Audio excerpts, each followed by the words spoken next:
आज हम डिस्कस करेंगे फ्लूइड मैकेनिक्स हाइड्रोस्टैटिक्स के कुछ अच्छे इंपॉर्टेंट क्वेश्चंस जो कि आपके आने वाले competitive exam IIT JEE NEET के लिए बहुत इंपॉर्टेंट रहने वाले हैं। चलिए जी, तो आज का लेते हैं question number 1। A vessel containing water is given a constant acceleration towards the right along a straight horizontal path which of the diagrams represents the surface of the liquid.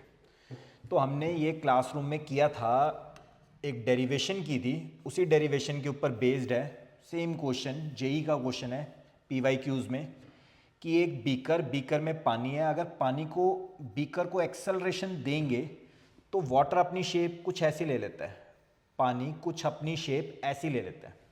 तो यानी पीछे की तरफ प्रेशर ज़्यादा हो जाता है और आगे की तरफ प्रेशर कम हो जाता है। तो ये सेम डेरिवेशन हम ऑलरेडी क्लासरूम में कर चुके हैं। बहुत इंपॉर्टेंट कंसेप्ट है, एक बार क्विक रिवीजन यहाँ पे भी हम कर सकते हैं।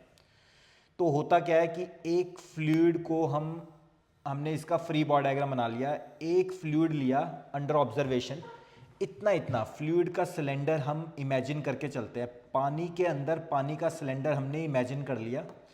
इस पानी का फ्री बॉडी डायग्राम बनाएंगे। चारों तरफ से सराउंडेड बाय वाटर है, वो पूरा वाटर इसके ऊपर प्रेशर डालेगा। प्रेशर हमेशा कंप्रेसिव होता है, तो यहाँ से इस पे प्रेशर पड़ेगा, दबाव पड़ेगा। लेट से फोर्स पड़ा F1। फोर्स होता है प्रेशर इनटू एरिया। इस जगह का प्रेशर था P1। लेट से क्रॉस सेक्शनल एरिया है A, तो राइट की तरफ फोर्स लगेगा P1A एंड इधर वाला लिक्विड इसको यहाँ कंप्रेस करेगा। प्रेशर हमेशा कंप्रेसिव इन नेचर होता है। यहाँ पे प्रेशर पड़ा P2, तो इस तरफ फोर्स कितनी लगेगी, ये वाला लिक्विड यहाँ पे दबाएगा, उसको कितने की फोर्स से दबाएगा, F2 is equal to pressure into area.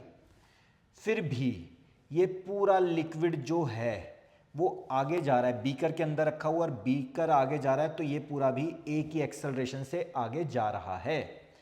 तो इस सिलेंडर की लेंथ हमने कितनी इमेजिन करी हुई है, लेट से L लेंथ इमेजिन की हुई है हमने, L लेंथ हमने इमेजिन की हुई है। चलिए जी, तो वाटर ये जो हमने फ्री बॉडी डायग्राम बना रहे हैं ये आगे जा रहा है एक ही एक्सेलरेशन से, तो यानी कि बड़ा फोर्स ये है ना, फोर्स आगे की तरफ क्या लग रहा है, बड़ा फोर्स माइनस छोटा फोर्स यहाँ पे लग रहा है, is equal to mass into acceleration, mass of water in this cylinder.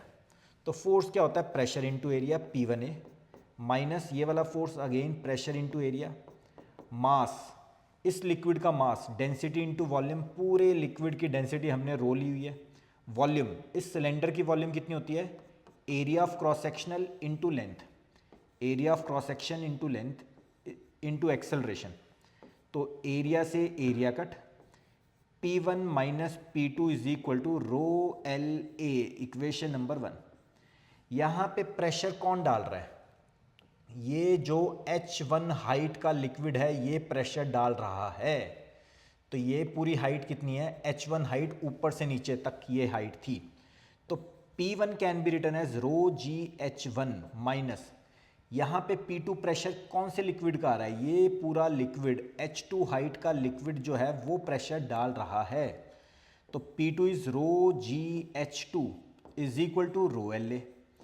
तो रो से रो कट हुआ, H1 minus H2 upon L, shuffling की हमने L को इधर ले आए, A अपॉन ये वाला जो G है कॉमन लेके उसके नीचे ले गए। अब आपको बहुत ध्यान से देखना है, बहुत ध्यान से ये चीज़ देखना, ये पूरी हाइट है H1, ये पूरी हाइट है H2। यहाँ से अगर ये लाइन लगाएं हम, तो ये लाइन कितनी थी, सिलेंडर की लेंथ कितनी थी L। तो ये एक्सेस प्रेशर है, इस पॉइंट पे इतना इतना लिक्विड प्रेशर डाल रहा है, इस पॉइंट पे इतना लिक्विड तो डाल ही रहा है प्लस इतना लिक्विड और डाल रहा है, तो यहाँ प्रेशर ज़्यादा पड़ रहा है इतने लिक्विड की वजह से। और ये वाली हाइट कितनी है, H1 माइनस H2, ये एक्सेस प्रेशर पड़ रहा है।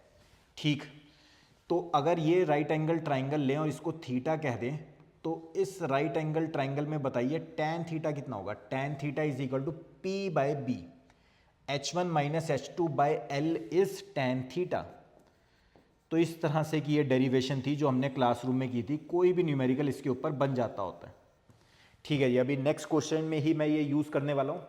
फिलहाल इस क्वेश्चन का राइट आंसर क्या है, ऑप्शन सी, जब भी एक्सेलरेशन दोगे तो पानी जो है वो अपनी शेप इस तरह से ले लेता है ना। इधर एक्सेलरेशन दोगे तो पानी ये शेप ले लेगा, अगर इधर एक्सेलरेशन दोगे तो पानी ये शेप ले लेगा, जैसे कि फिगर बी में है।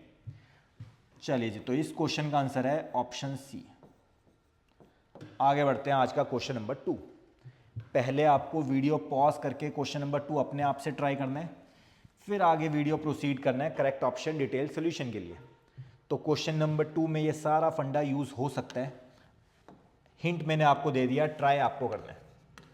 तो सॉल्यूशन क्वेश्चन नंबर 2 कहते हैं liquid stands at the same level in arms A and B.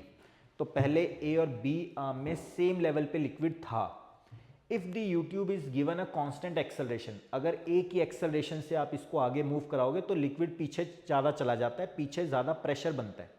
तो हाँ, वो हो भी रहा है, यहाँ पे लिक्विड ज़्यादा हाइट पे चला गया। Liquid rises to a height h above the level in length b। तो b में जो हाइट है a में, उससे h हाइट ऊपर तक लिक्विड गया हुआ है। If the length of the horizontal part की लेंथ l है, तो कहते हैं h की वैल्यू बताओ। ये जो एक्स्ट्रा हाइट है इसकी वैल्यू हमें निकालनी है इस क्वेश्चन में। चलिए ठीक, तो ऑलमोस्ट पिछले बार वाला क्वेश्चन ही ये लग रहा है। तो B लिम में इस हाइट तक लिक्विड था और A लिम में ऊपर तक गया हुआ है, H हाइट ऊपर तक गया हुआ है। तो ये एक्स्ट्रा हाइट है H, यही हमें निकालनी है। हॉरिजॉन्टल पार्ट की जो लेंथ है वो L है। जब भी कभी एक्सेलरेशन दोगे तो हमें पता है वो थोड़ी इस तरह की शेप ले लेता है लिक्विड, है ना। तो यहाँ से अगर हम ये बनाएं तो ये एंगल हो गया थीटा। वही पिछली बार वाला concept, tan theta is equal to, last question में मैंने जो आपको डेरिवेशन करके दिखाई, tan theta is equal to extra height P by B base is L is equal to A by G acceleration due to gravity. तो अब हमें क्या निकालना है, H निकालना है। यहां से अगर हमें H निकालना है तो ये कितना आ गया, AL बाय G। देखिए कोई ऑप्शन है तो डायरेक्ट फार्मूला बेस्ड डेरिवेशन मैंने अभी आपको करके दिखाई। तो हाँ जी, answer A, option A is the right answer. Next करते हैं आज का क्वेश्चन नंबर 3। आज की क्लास का बेस्ट क्वेश्चन, क्वेश्चन नंबर 3 पहले आप ट्राई करेंगे तो अच्छा रहेगा। क्वेश्चन नंबर 3 वीडियो पॉज करके आपको पहले खुद से ट्राई करना है। अ cube of would supporting a mass of 200 gram just floats in water. तो एक वुड है जिसके ऊपर और मास डाला हुआ है, तो जस्ट वो पानी के अंदर जस्ट इमर्ज कर गई। लेकिन जैसे ही वो मास निकाला आपने तो क्यूब जो है वो 2 सेंटीमीटर से राइज कर गया। What is the size of the cube? चलिए जी ठीक, तो ऐसा था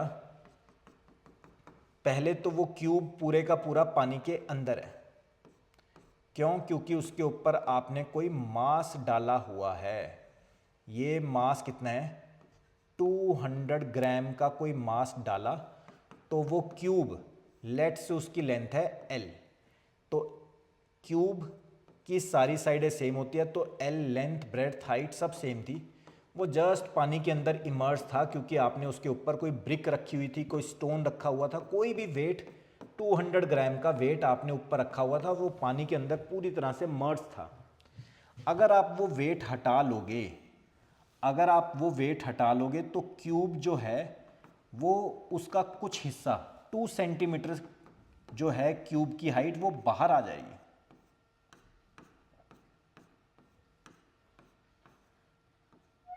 तो 2 सेंटीमीटर वो बाहर निकल गया, बाकी सब पानी के अंदर है। 2 सेंटीमीटर हिस्सा जो था उसका वो पानी के बाहर चला गया। तो अब आप इसको किस तरह से लोगे, पहले आपको ये खुद से ट्राई करना है। तो ऊपर से वेट डाल दिया, 200 ग्राम का मास डाल दिया, तो वो पानी के अंदर चला गया। और अगर नहीं डालोगे तो वो 2 सेंटीमीटर से पानी के बाहर चला जाएगा। मतलब कि आप इसमें ये लगाओगे वेट ऑफ, है ना, वेट ऑफ 200 ग्राम मास। इतने मास का जो वेट था, जब वो डाल दिया गया तो उसने पानी साइड कर दिया। और पानी का कितना हिस्सा साइड करेंगे, ये वाला पोर्शन और मर्ज हो जाएगा पानी के अंदर। तो पानी का कितना हिस्सा साइड करेंगे, wait of liquid displaced, wait of liquid displaced, बड़े ध्यान से देखिए, है ना। तो ये जब ये रखा जाता है, इसका वेट जब इसके ऊपर पड़ेगा तो कितने वेट का पानी साइड हो जाएगा, वही जो बाइंड फोर्स बनता है। मतलब वेट ऑफ लिक्विड डिस्प्लेस्ड, कितना लिक्विड डिस्प्लेस हो जाता है जब इसका भार पड़ता है। इसका वेट कितना होगा, mass is 200 gram into g, mg, weight of this extra mass is equal to, जैसे ये आया, जब ये आया तो इसने क्या करवाया, इतनी वॉल्यूम जो अभी बाहर है वो वॉल्यूम भी अब अंदर चली जाएगी, अंदर जाएगी तो उसके ऊपर बॉइंट फोर्स लगेगा। वो कितना लगेगा, वेट ऑफ लिक्विड डिस्प्लेस्ड, कितना लिक्विड डिस्प्लेस्ड, कितना लिक्विड, जितना ये बाहर है उतनी ही वॉल्यूम ये अंदर जाके साइड कर देगा, उस लिक्विड का वेट। तो कितना पोर्शन ये बाहर है ना। Weight of liquid displaced is, weight को क्या बोलेंगे आप, mass of liquid into g. Mass of liquid is density of liquid, density of liquid, liquid क्या है, पानी ही है, डेंसिटी इनटू वॉल्यूम, वॉल्यूम कितनी डिस्प्लेस होगी, कितनी एक्स्ट्रा वॉल्यूम डिस्प्लेस होगी। अच्छा जी, डेंसिटी, पानी की डेंसिटी अगर ग्राम में लेनी हो तो 1 ग्राम पर सेंटीमीटर क्यूब। वॉल्यूम कितनी, जब ये आया तो इतनी वॉल्यूम, जो अभी ये बाहर है वो भी अंदर चला जाएगा, तो कितना पानी साइड करेगा, length into breadth into height 2 centimetre into g, बस हो गया काम। 200 ग्राम का मास, तो mg is equal to weight of liquid displaced. तो हमने पानी की डेंसिटी 1 में ली है, 1 ग्राम पर सेंटीमीटर क्यूब, ठीक है जी। तो g से g कट, अब ये 2 से ये 100 कट, तो 100 is equal to L square, L cube की साइड कितनी आ गई, 10 सेंटीमीटर ईच। सारे जो हमने मासेस वगैरह लिए वो ग्राम में लिए, कोई भी लेंथ ली तो सेंटीमीटर में ली। तो पानी की डेंसिटी भी क्या ली हमने, 1 ग्राम पर सेंटीमीटर क्यूब। तो क्यूब की जो ओरिजिनल एज थी वो कितनी थी, 10 सेंटीमीटर ईच। देखिए कोई ऑप्शन है, हाँ जी बिल्कुल है, option C is the right answer. आज की क्लास का बेस्ट क्वेश्चन यही था, question number 3।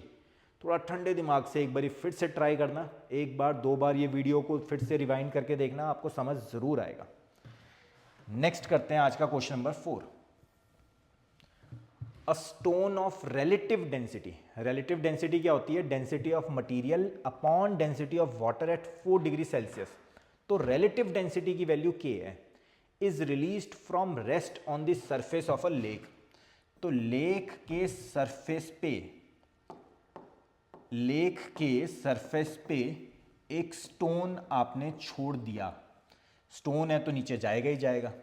If viscous effects are ignored, viscous force जो लगती थी 6 pi eta r into v, उसको आप छोड़ सकते हो, तो क्या होगा, स्टोन नीचे जाएगा क्योंकि वेट ऑफ सॉलिड लग रहा होगा।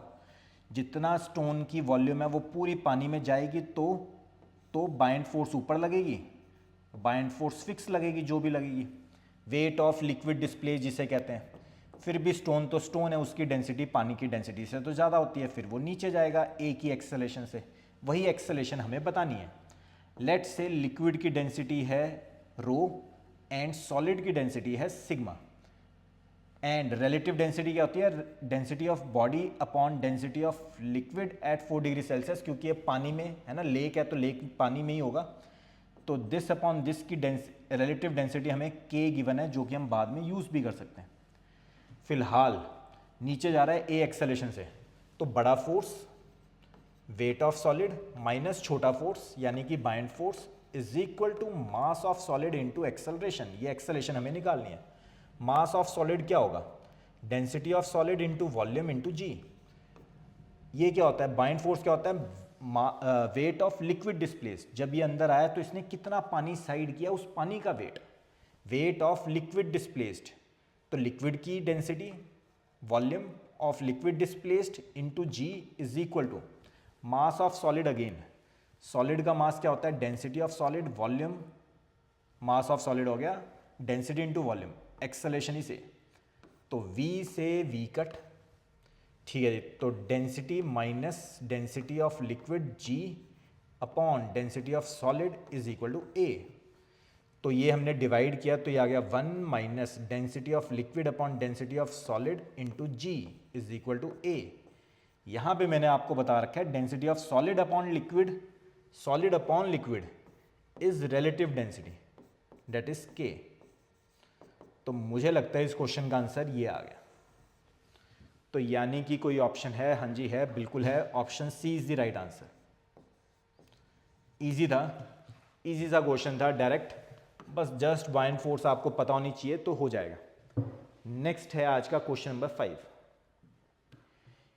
इन क्वेश्चंस के अंदर कोई कंसेप्ट यूज हो रहा है जो आपको थोड़ा कम समझ आ रहा है, कोई बाइंड फोर्स से रिलेटेड या कुछ भी, तो आप नीचे कमेंट्स में अपना डाउट लिख सकते हैं कि हमें ये वाला लेक्चर चाहिए, ये वाला कंसेप्ट की वीडियो चाहिए, तो वो आपको मिल जाएगी, है ना। आप अपना नंबर छोड़ देंगे तो आपको व्हाट्सएप पे वो लिंक मिल जाएगा जिसमें इस कंसेप्ट से रिलेटेड क्लासरूम की वीडियोज़ हैं। नेक्स्ट है question number 5। A cylindrical jar, बहुत अच्छा क्वेश्चन है। Cylindrical jar has radius R. तो कोई सिलेंड्रिकल बीकर है, उसका रेडियस आर है, ठीक। टू व्हाट हाइट एच, तो किस हाइट तक is filled with a liquid, तो इसमें लिक्विड फिल करना है, किस हाइट तक लिक्विड फिल करें, so that the force exerted by the liquid on the sides of the jar equals the force exerted on the bottom. Bottom पे कितना force लगेगा? Force is equal to pressure into area, है ना। Force is equal to pressure into area. तो कहते हैं side पे जो फोर्स लगे और जो बॉटम पे फोर्स लगे वो बराबर हो जाए। फोर्स यहां लगा रहा है प्रेशर, तो बॉटम पे प्रेशर कितना है? बॉटम पे प्रेशर इनटू एरिया। बॉटम पे प्रेशर गारंटेड है rho g h into bottom का area is pi r square. लेकिन, है ना, बॉटम पे तो हर तरफ से सेम प्रेशर आ रहा है, लेकिन साइड्स में क्या होता है? साइड्स में फोर्स कैसे लगेगा? Pressure into area. प्रेशर कौन सा लेना होता है साइड पे? प्रेशर कौन सा लेना होता है? टॉप पे तो प्रेशर 0 लग रहा होता है, एंड बॉटम पे प्रेशर रो जी एच ही लग रहा होगा। बॉटम पे प्रेशर लग रहा होता है रो जी एच। तो हम कौन से वाला प्रेशर लें? इस केस में प्रेशर लिया जाता है हमेशा average pressure. Average pressure into area, average pressure into area. Average कैसा? टॉप का प्लस बॉटम का, टॉप का प्लस बॉटम का डिवाइडेड बाय 2, ये होता है average pressure into area. Area कौन सा? साइड का एरिया। सिलेंडर का कर्व्ड सरफेस एरिया क्या होता है? 2 pi r h. 2 pi r into h, h हमें निकालना है। बस जस्ट अब हमें इस इक्वेशन को सॉल्व करना है। 2 से 2 कट, तो rho g h into pi r h is equal to rho g h into pi r square. तो पाई से पाई कट, आर से एक r cut, rho g h से रो जी एच कट, यहाँ h बचा वहाँ are बचा। तो उन्होंने कहा था किस हाइट तक लिक्विड फिल किया जाए, तो जो रेडियस है उसी हाइट तक लिक्विड को फिल करा जाएगा। तो साइड पे जो प्रेशर लग रहा होगा और जो बॉटम पे प्रेशर लग रहा होगा वो सेम हो जाएगा। देखिए कोई ऑप्शन है? हाँ जी है, option B is the right answer. Option B is the right answer, ठीक। हर बार की तरह आपका एक होमवर्क है, क्वेश्चन नंबर 6 आप ट्राई करके रखेंगे। नेक्स्ट वीडियो हम क्वेश्चन नंबर 6 से ही स्टार्ट करेंगे। वीडियो अच्छी लगी लाइक ज़रूर करना है, अपने फ्रेंड्स के साथ शेयर ज़रूर करना है। चैनल को सब्सक्राइब करेंगे तो आपको नोटिफिकेशन आती रहेगी आने वाली वीडियोस की, जो कि बड़ी ही हेल्पफुल होगी आपके लिए। Thank you guys, thank you so much.